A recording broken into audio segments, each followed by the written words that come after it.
So yun mga par, gagawa tayo ng rapid backfire with idle rumble. So ang kailangan natin is sinigawan na adjustable. Tapos isang adjustable na flasher relay. Tapos 5-pin or 4-pin na Hall relay. Balang gamit is 4-pin. Tapos isang 3-way switch na domino.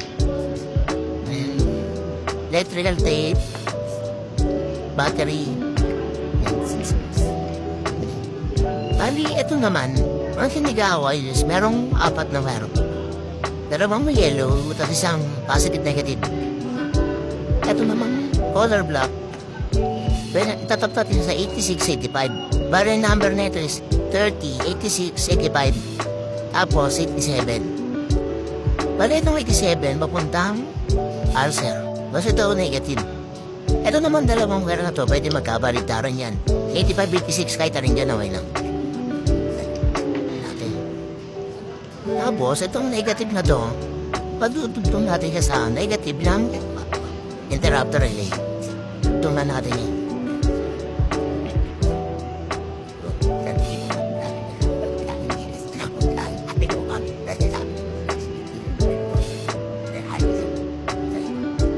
Tapos naman, itong flasher relay, mayroong dalawang letter. Letter L, letter D.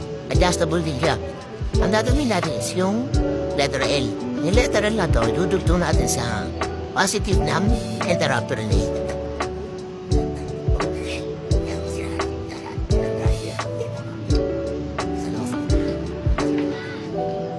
Tapos, ang natitirang wire na to, dito natin siya ilalagay sa domino. Bali, ang domino is merong 3 wire. Brown, blue, black. Ang blue ay yung supply. Tapos ito na yung kabila na para gumana yung 3-way switch. Sali, itong isa, dudugtong natin sa positive ng interrupter. Positive. Dudugtong nga sa positive.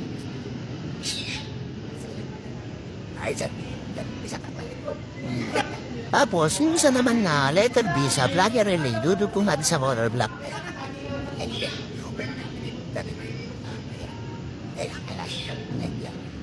Tapos, ngayon, bali, tatap natin siya sa battery. Tatestingin natin. Bali, itong negative, tapos itong positive na kulay blue. Okay. Yan. Bali, tama na. Bali, ito. Ay siya, bali, rapid. Tapos, yan, idle rumble. Bali, pwede natin i-guess yung bilis niya. Pwedeng mabilis, pwedeng mabagal. Yan. Yan, mabagal. Kaya natin siyang bilisan. Yan. Tapos naman sa rapid backfire naman. Yan, pwede siyang mabilis, pwede mabagal. So, yun lang po. Sana matulong ka sa inyong video na ito na sa motor niya.